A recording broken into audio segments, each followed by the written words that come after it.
Country's capital, Nairobi. This is TV47 News Now. My name is Njue William. The highlights.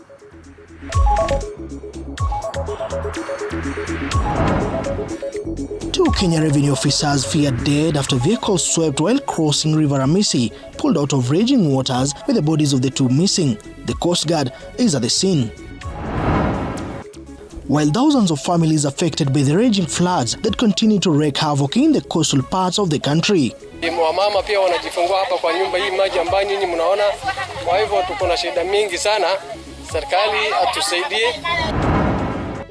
Siaya Governor James Orengo hits out at President William Ruto over the state of the economy, with the high cost of living continue to pinch a majority of Kenyans. It is high time that the Ruto crowd should stop blaming others. ECD teachers drawn from West Pokot County threatened to move to court as salaries drawing back to more than 6 months yet to be settled by the devolved unit. If you try to obstruct these teachers from seeking justice through the union, then you will meet in court. Starting off our broadcast with a developing story where two Kenya Revenue Authority officers are among those feared dead following heavy rains pounding Kwale County, where the two were earlier reported missing after their car was swept while crossing River Ramisi. But according to a statement by Interior Security Principal Secretary, that is Raymond Omolo, earlier today, the vehicle has been pulled out of the raging waters without the bodies of the two officers missing. Already, a multi-agency team led by the Kenya Coast Guard Service is already at the scene in a bid to retrieve the bodies. These bring the number of at least 10 people who have died.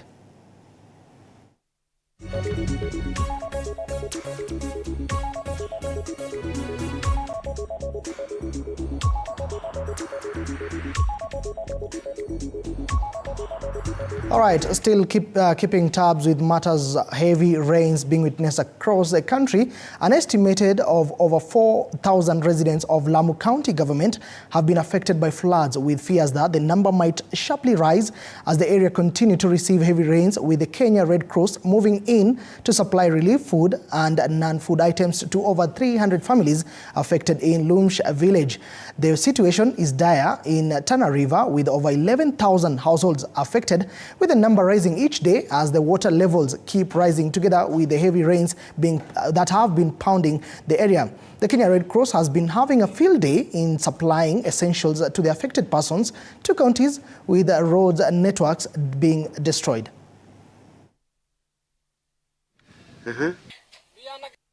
Na tuko na shida mingi sana ambaye ni maji, ni ambaye hatuna mahali pa kwenda. Hata ikiwa unataka kununua kitu huwezi pata mahali pa kupita. Hospitali pia hakuna. Wamama pia wanajifungua hapa kwa nyumba hii maji ambayo nyinyi mnaona. Kwa hivyo tuko na shida mingi sana. Serikali atusaidie. Tunapata ili tabidi mpaka utembee mguu uende ununue duka kama kilo moja ama kilo mbili hivi, ile ambayo unaweza kuchukua, na hatuna mahali ambayo tunaweza pita. Mahali ya kupita ndio shida sasa. Na hatuna poti, hatuna nini. Kwa hivyo tuko na shida mingi sana. Shida hiko, anja hiko, maji too much, na hiko shida yote iko unao. Dawa hakuna. Sisi kama binadamu, kama unyama, sisi hajujui serikali ya Kenya hasaidii sisi. Na wakati iko kura watu tunataka sisi. Wakati hakuna kura, go back kila mtu, hakuna mtu anasaidia.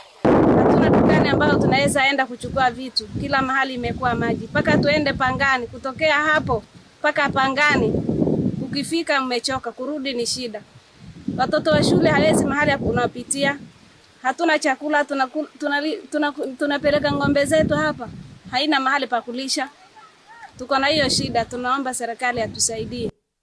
All right, and more information is streaming into our newsroom, with Deputy President Rigathi Gachagua currently sending an update to this situation, whereby the government will be using government helicopters in a joint rescue mission, which is already ongoing as we speak, whereby distribution of humanitarian aid, foods and non-food items will be supplied. Also, Deputy President is noting, or rather stating, that the command center of this particular operation will be the Kenya Defence Forces headquarters, whereby a joint constant aerial and land surveillance for monitoring of the situation and identify emergency areas of intervention. And lastly, the Deputy President is noting that the government is constantly sharing information between and among other partners for strategic interventions, whereby funds have been allocated to repair destroyed infrastructure, to improve ground response with surveillance on human and zootonic diseases to avoid possible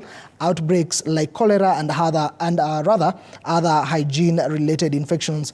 Those are just news getting into our newsroom on this particular situation of floods. More details in our subsequent bulletin.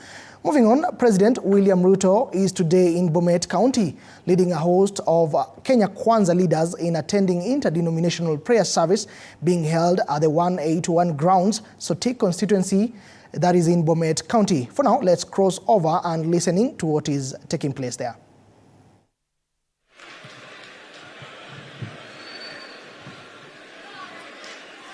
Asante sana, Excellency wa Nairobi, Bwana Sakacha. Now, because of time, we have the first governor of Bomet. Waje tu asimame, Commissioner Isaac Ruto. Just wait because of time. Na asante kwa sababu umepea yeye kasi. Thank you so much, Your Excellency. Okay? Waje tu because of time. Okay. 1 minute.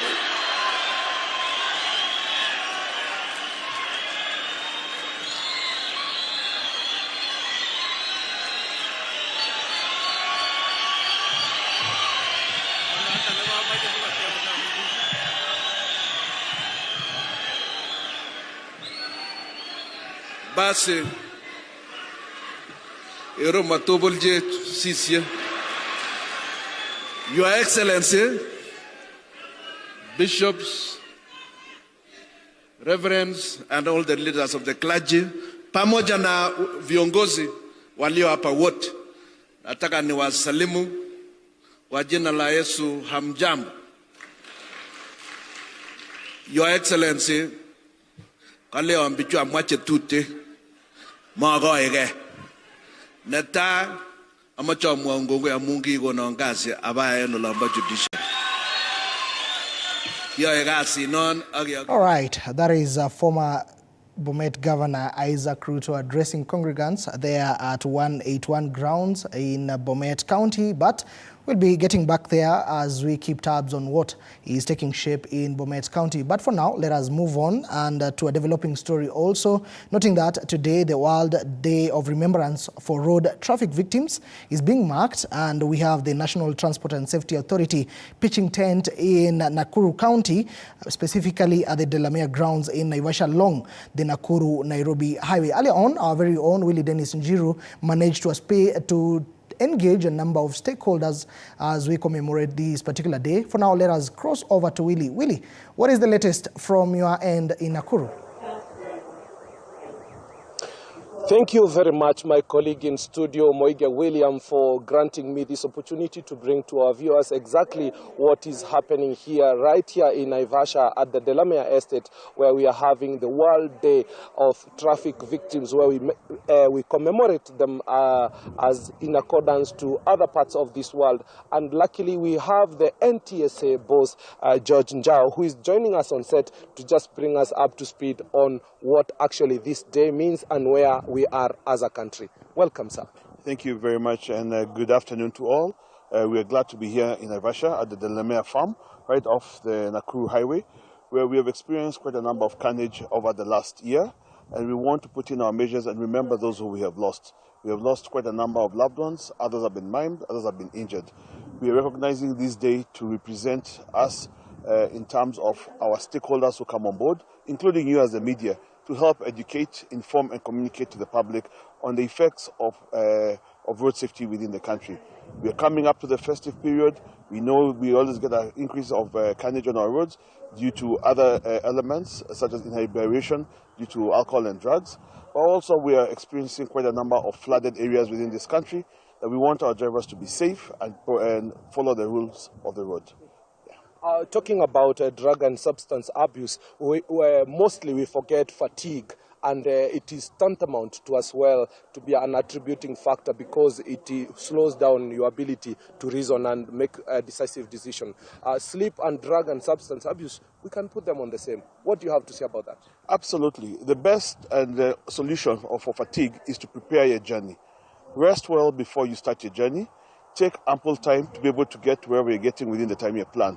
So if you have a journey for 3 hours, plan to have it for 3 hours, not 2 hours, because there are now issues related to inability to react in the event of an accident will be less and will be minimized.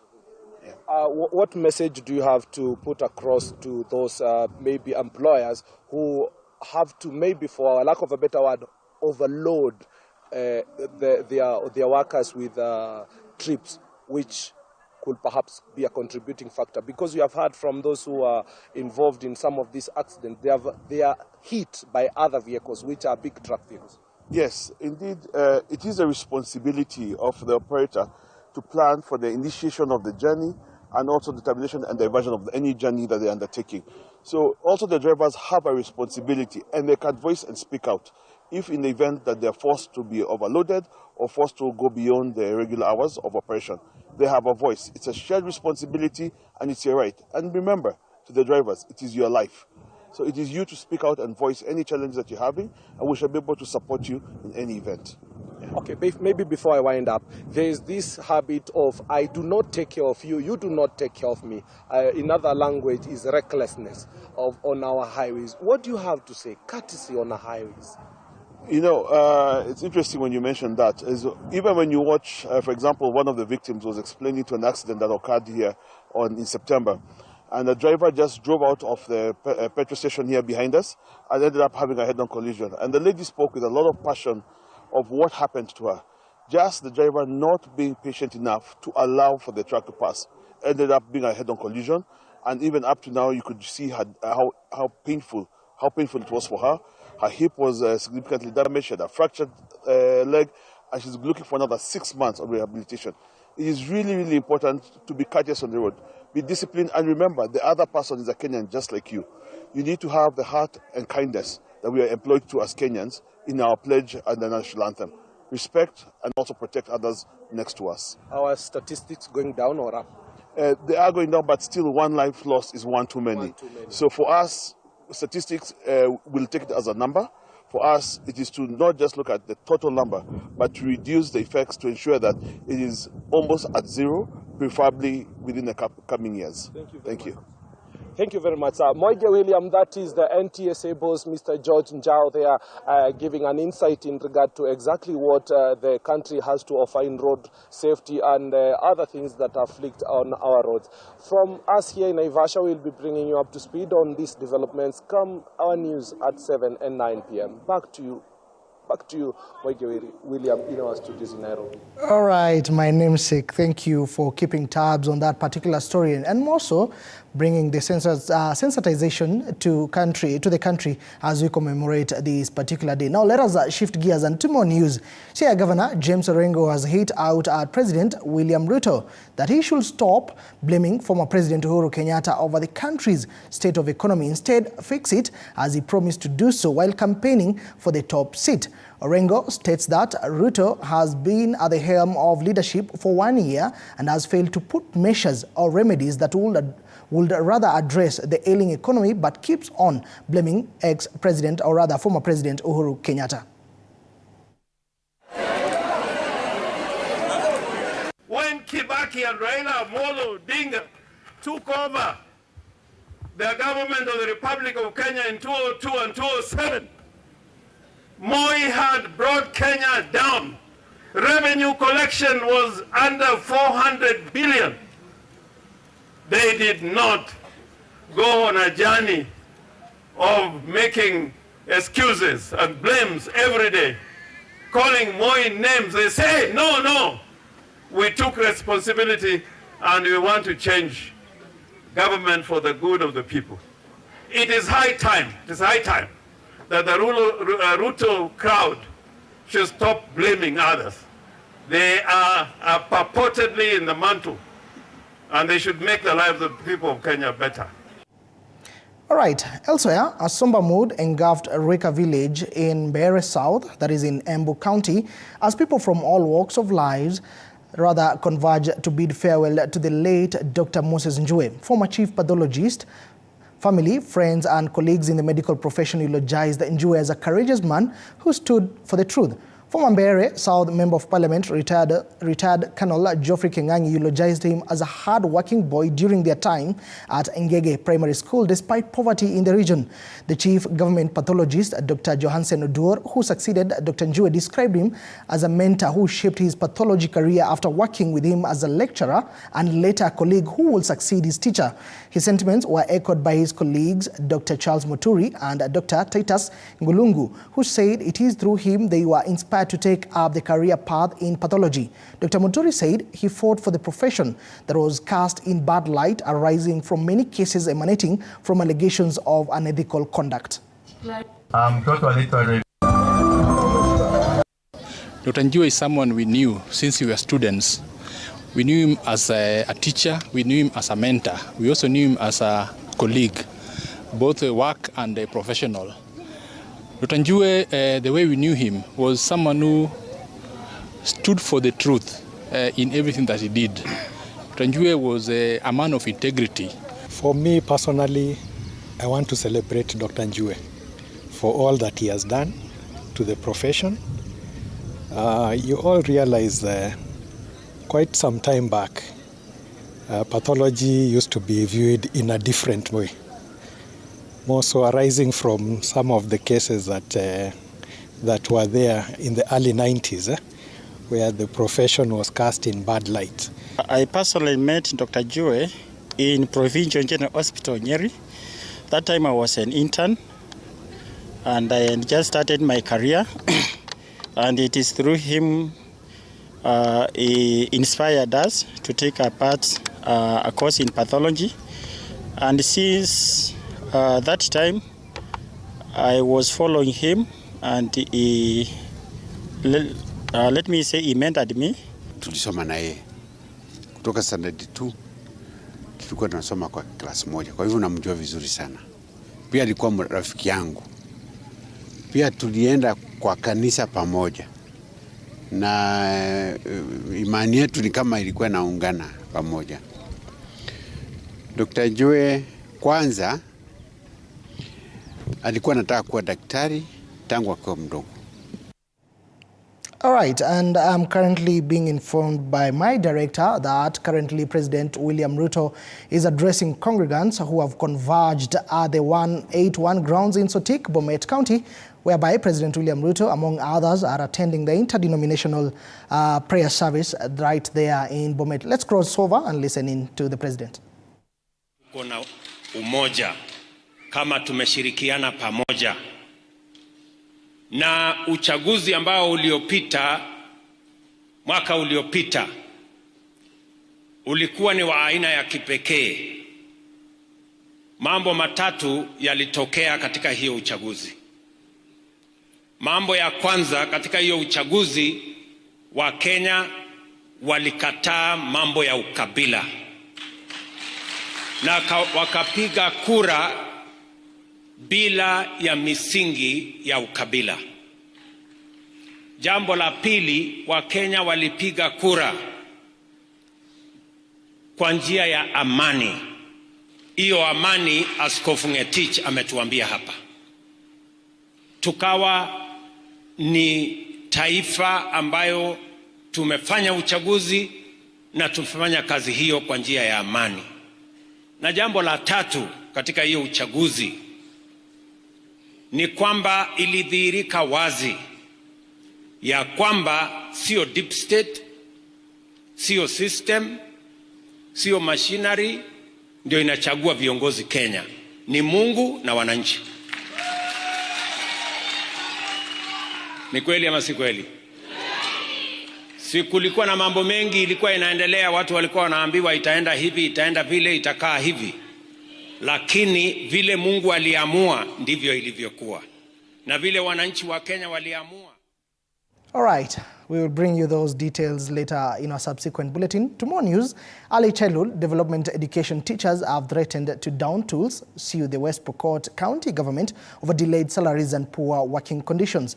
Led by the national chairperson of Kenya Union of Pre-Primary Education Teachers, that is Lawrence Otunga, the tens of teachers issued a 14-day ultimatum to the county government to address their grievances or moved to court accusing the devolved unit of ignoring their pleas.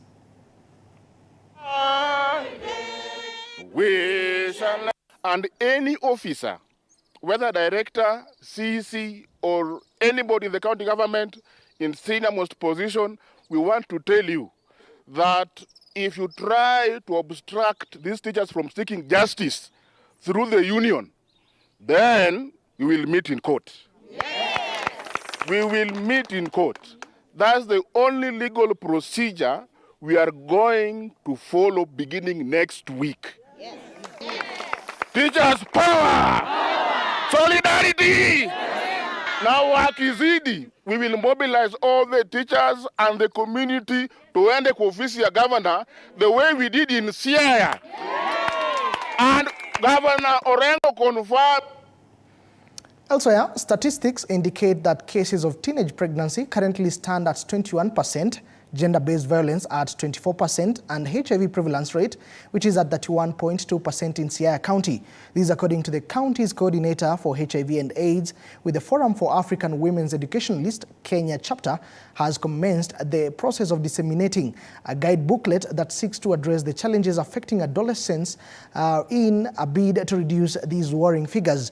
The guide booklet, for example, seeks to tackle challenges which pertains to the adolescent sexual and reproductive health, mental health, healthy relationships, together with drug and substance abuse, among others. We do have a lot of issues that challenge our youths in school. Most of these emanating from what they hear and what they cannot understand and what they cannot explain. Most of these issues may be alluded to in our curriculum. When I say alluded to, I would say they are mentioned. But basically, we do not go into very deep details about some of these issues, especially issues relating to diseases that affect the youth, and sometimes even after affecting them at youth, go up to their old age. So today we are here to disseminate a guide to adolescents booklet. The book was launched last year. The main aim of this book is to help the adolescents and young people to address the issues that are a challenge to them. The book is used in our schools, both junior and senior secondary schools, and also the book is used in our health facilities. All right, let us move on to a different topic, but matters education, where a section of teachers employed by Teacher Service Commission are now seeking greener pastures abroad of unbearable poor working conditions, a move that could destabilize the already struggling sector.